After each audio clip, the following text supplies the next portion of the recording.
Pero hindi nyo po muna tinanong yung mga taong involved.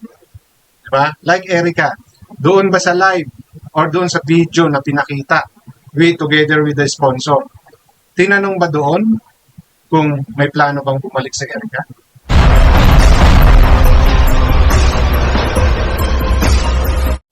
Isa sa usapin at pinag-uusapan ngayon ay itong biglaang pagbablog, no, kay Erica na dating kalab team din ni Kalingap Edu. Diba?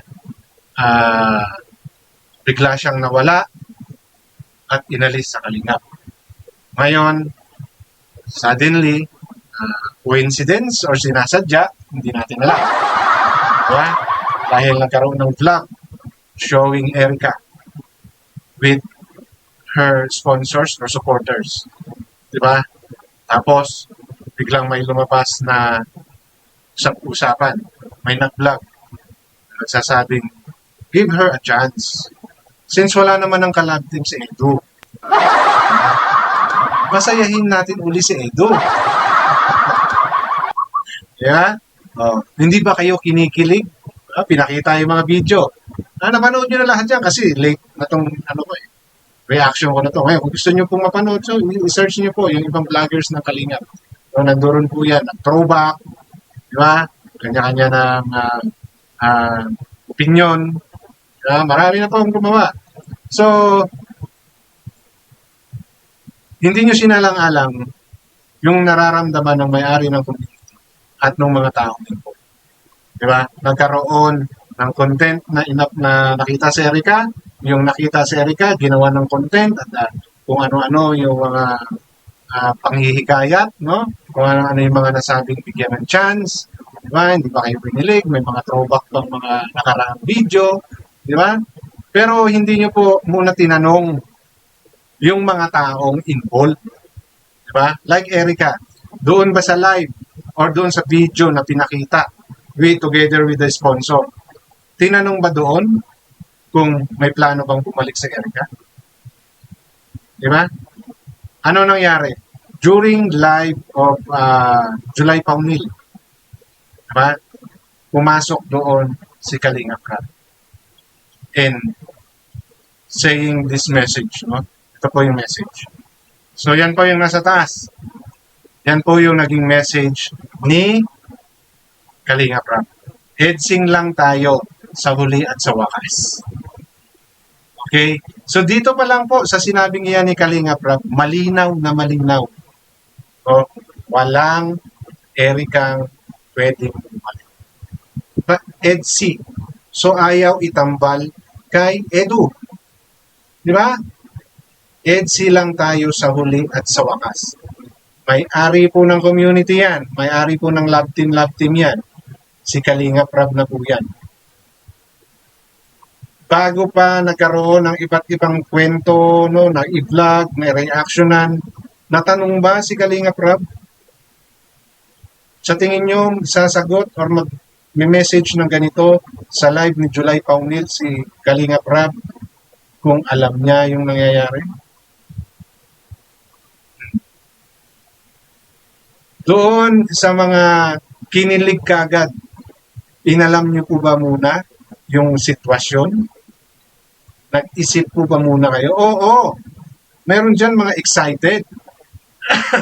Pero kayong mga excited, ibig sabihin matagal na kayo sa community ng Kalingap. So, more or less, kayo mismo alam niyo na may rules. Kahit na sabihin natin, hindi nasusunod yung ibang rules, pero may rules pa rin na batay sa ginawa ni Erica, di ba?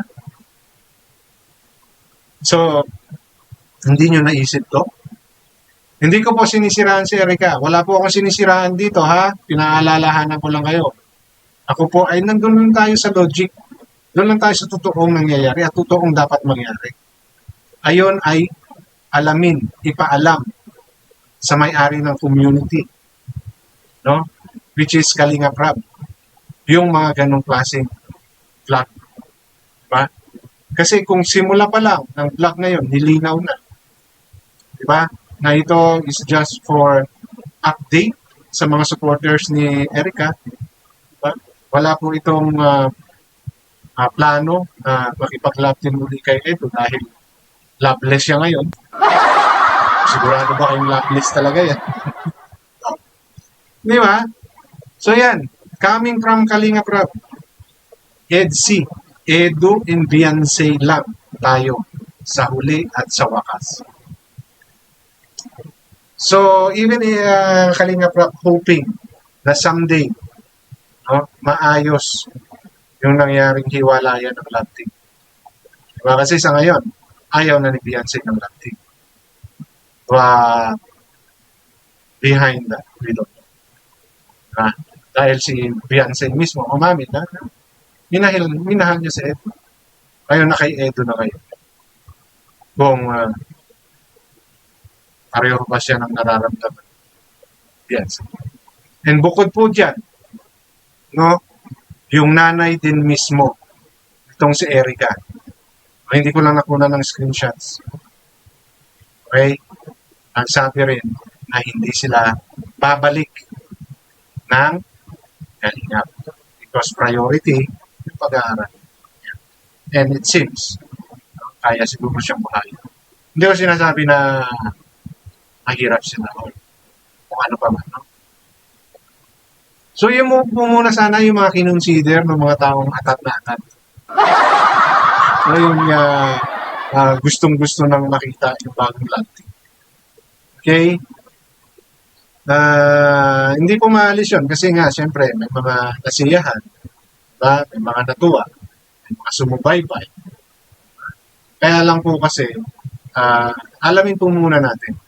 Alam na po ninyo ba? No, ako, hindi ko alam ano yung reason bakit umalis si Erica. No? Ako po nag-reaction lang because of what I know is correct.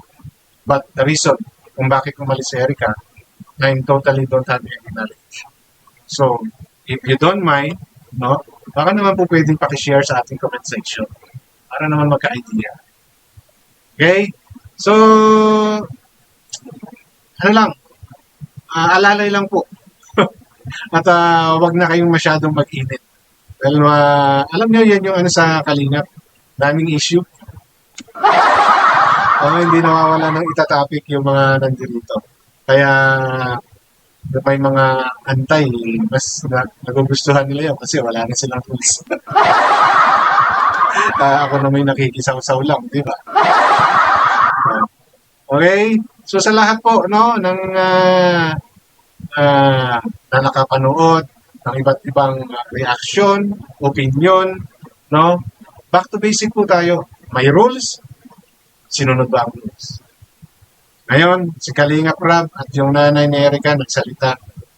Si Kalinga Prab, EDC pa rin siya. No? Baka may gawin siyang paraan sa Korea. Hindi natin alam. Diba? Ang nanay ni Erica, sinabi na rin na wala silang plano. Maaaring sa ngayon. No? Pag-aaral yung pinatupag nila. Sa ngayon, dahil sigurado sa mga susunod pa. Pero nilinaw na po nung mga involved person ay yung istorya ng pag-vlog kay Erica. So, ang alam ko kasi bawal din talaga siya. No? As long as nasa loob ka ng Kalinga, bawal ka mag-vlog ng mga palaga. No? So, doon sana nag-vlog. Hindi ko sa inaano kung sino man siya. Sana kinonsider na. Well, napag-usapan na. And nagsalita na rin si Kalinga Prab. So, I hope, no, matapos na yung issue. Okay. Mukhang tapos naman na eh. Nahuli lang yung aking reaction. So, yun lang po. At nakalimutan ko, kung bago pa pala kayo sa aking channel, don't forget to like, share, and subscribe na rin po. Ipakihit mo notification bell para maging aware kayo sa aking mga upcoming content. Any comment, suggestion, recommendation, leave it on our comment section. Issue lang po tayo, walang personalan. Matuto po kayo mag-fact check para hindi ko kayo mapagsabihan fake news. Lagi ko pong paalala. Dahil kahit ako, ang aking mga sinasabi, nakabatay lamang po sa aking pagkakaunawa at aking mga pero hindi po ibig sabihin, yun po ang tama. Okay? Reference nyo lang po ito sa inyong mga gagawin. Conclusion kung meron man. No? So, inulit ko, hindi po ako naninira, nagre-reaction lang po ako nang naaayon sa aking naiintindihan at sa aking palagay na ay tama. No? Kung may nasabi man po akong hindi maganda sa mga sinusuportahan ninyo, sa mga iniidolo ninyo, yun po ay hindi paninira. Ituring nyo po yung constructive criticism. Kinikriticize ko, hindi para siraan, kundi ipakita sa inyo, oops, baka mali yun. Tingnan nyo ulit. Ganun po yung akin. So, sana po maging malinaw sa inyo lahat. At maraming salamat po sa patuloy na sa pagsuporta sa aking channel. Okay, hanggang dito na lamang. Maraming salamat.